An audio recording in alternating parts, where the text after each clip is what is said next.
Child, let's get into this messy story. So Billy Porter wants people to believe that he had to hire a professional to teach him how to take dick up his ass. When quiet as it's kept, I had a friend that literally wrote in the comments, damn, I should have pulled it up.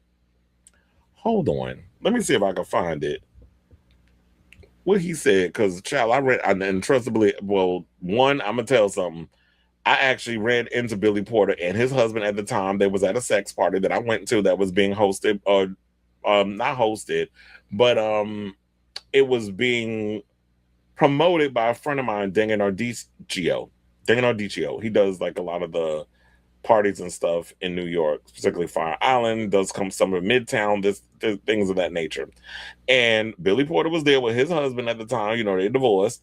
And funny enough, his ex, the late Ari Gold, may he rest in peace, Sir Ari Gold, he was in a go-go cage that was descendant above the, you know, of the people in the situation. So there was like a back room, there was a dance floor, and that sort of thing. So what did he say? Oh, he said he was right next to me at a popular cruise bar. If there was an indication that he could not take dick that night, clearly was not it. That's what he said. And I spent and then I went and wrote, when he was married, he was at a cruise spot that my friend Duncan Ardicchio was promoting, and his ex was in a cage above the dance floor, going. We know she carries. So that's what I said. But anyway, let's entertain this foolishness, since Billy Porter wants us to sit out here and believe Miss Pray Tell hole ain't the size of the damn Lincoln Tunnel, the Holland Tunnel, or any tunnel you could think of. So this is coming from Queerty, by the way. So the Finding Fire Island series. Oh, they said the Finding Fire Island series from Jess Rothschild is a wonderful and informative historical exploration of Fire Island and Cherry Grove. It has previously been nominated for a GLAAD Media Award. The episode 3 of season 2 dropped last week. It's entitled Sex Before the Internet, and looks at cruising on Fire Island in New York in the 80s. And oh, I need to watch this now that I hear about it, because I didn't even know about this thing even existing.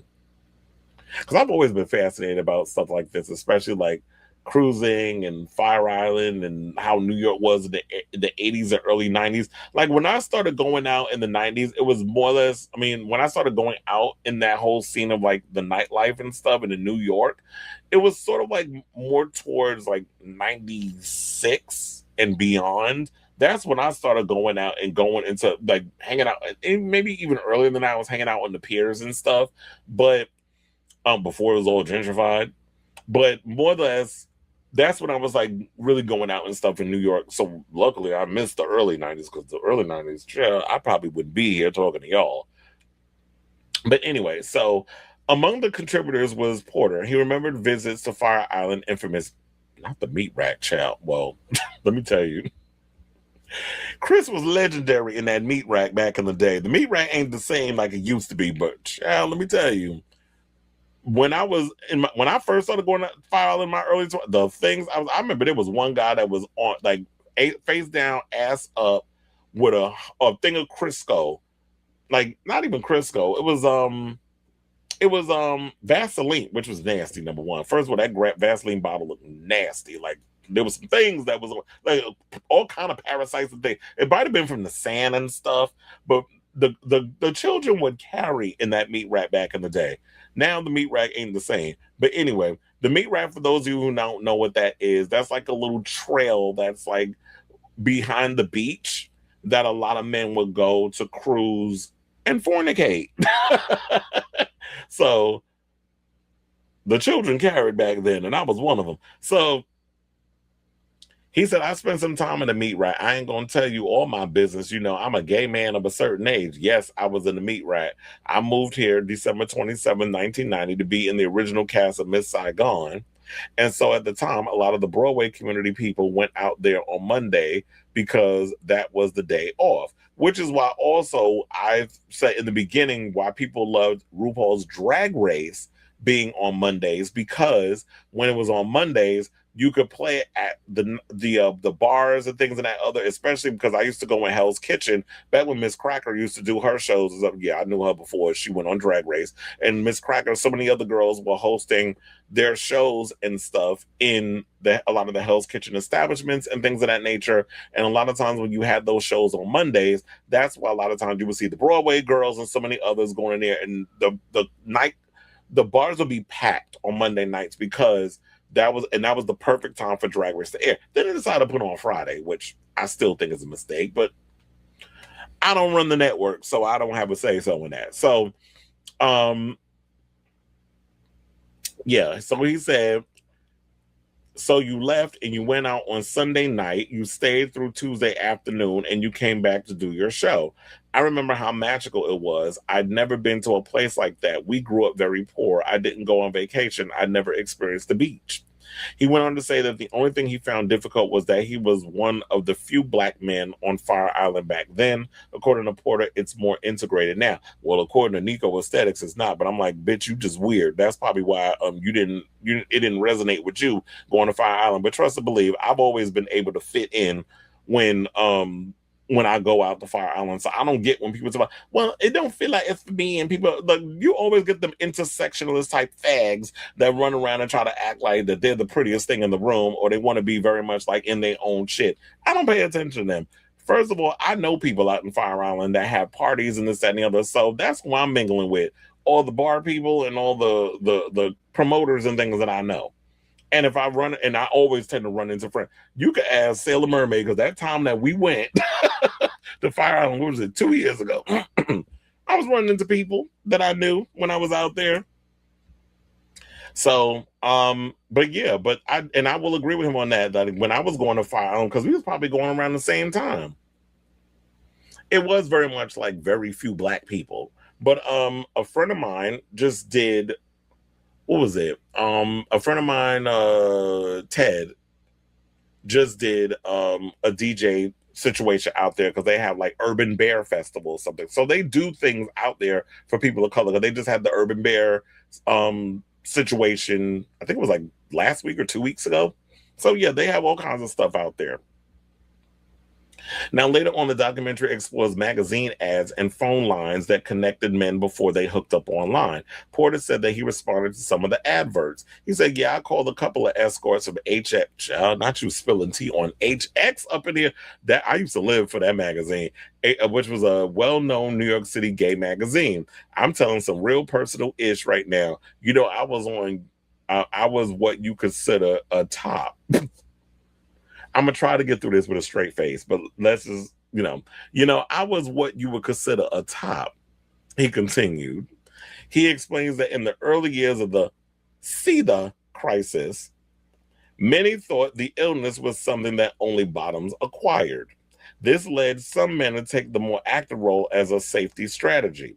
It led others to work out hard at the gym, to be as fit and healthy as possible, and to appear healthy to others, whether they had the virus or not. He said, oh, I'm a top was a common fear-based response, but by 30, I was ready to be versed. And I didn't really know where to go, and I wanted a professional, so I'd go to HX, and you had to vet over the phone. They had pictures, but you had to call, you had to talk. It wasn't text message, you had to hear the voice. That was the part of the allure of it, your voice, but I, had to hire a professional to teach me how to bottom. It's like, girl.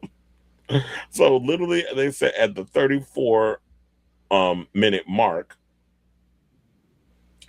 they pretty much talk about how, the whole situation. I wish I could have played the clip, but now that this is the first time I'm actually going through this article, because I remembered it as I was putting the show together. Now, Porter's comments bring up issues not only concerning the impact of SIDA upon a whole generation of men, but around sex education too, because it goes to show that you thinking that you being on top, you're not going to get HIV or AIDS. That's crazy, because it doesn't matter whether you're where you're activo or pasivo. If we're going to talk Hispanic, just like I just call AIDS the Spanish version. If you're going to be doing that, it don't matter. HIV does not discriminate. AIDS don't discriminate. So they said, gay men have never given lessons about sex. Navigating one's sex life at a time when doing it without protection could end in death. Well, perhaps it's little surprise Porter turned to a professional for assistance.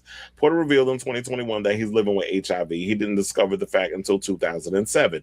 Now, talking to the Hollywood Reporter, Porter, because it's like you gotta say that. The said it Porter. He said, I was the generation that was supposed to know better, and it happened anyway. It was 2007, the worst year of my life. I was on the precipice of obscurity for about a decade or so, but 2007 was the worst of it. By February, I had been diagnosed with type 2 diabetes. By March, I signed bankruptcy papers, and by June, I was diagnosed HIV positive.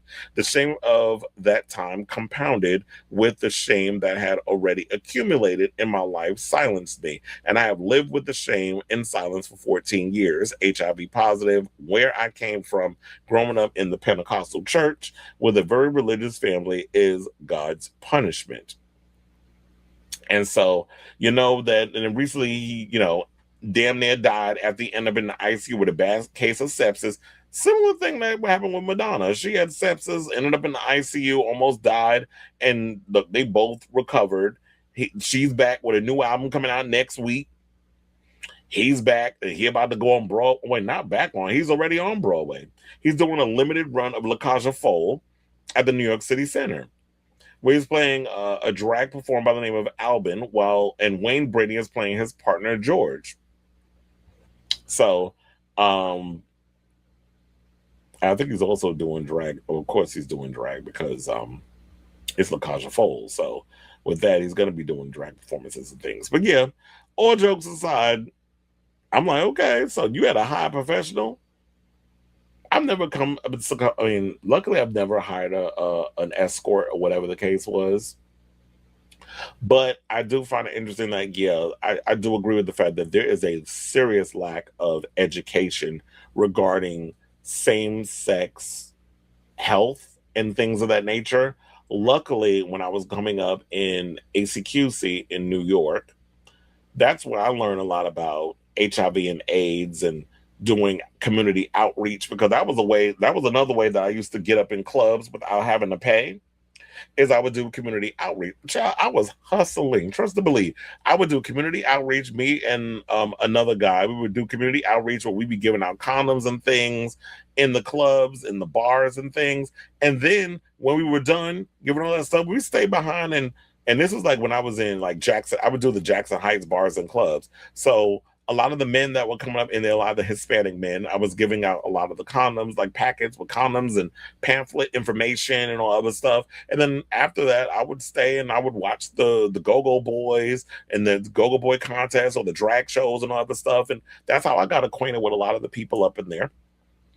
So I did what I had to do to be out in these streets, bitch, and getting up in the clubs for free and the bars. So shout out to Billy Porter. You know, all jokes aside about the whole bottoming thing, education is definitely important and something that we definitely need to continue to push for within the queer community. So, with that being said, I say all this to say, what do you guys think of this story regarding what Billy Porter revealing in this video, which is called Sex Before the Internet, Cruising on Fire Island, which is currently on YouTube. You can definitely check it out. I think it came out 6 days ago, which is actually good. I'm gonna definitely check out. They said, one person said, I love that you have used heated rivalry images. So y'all, even in that, you're using that.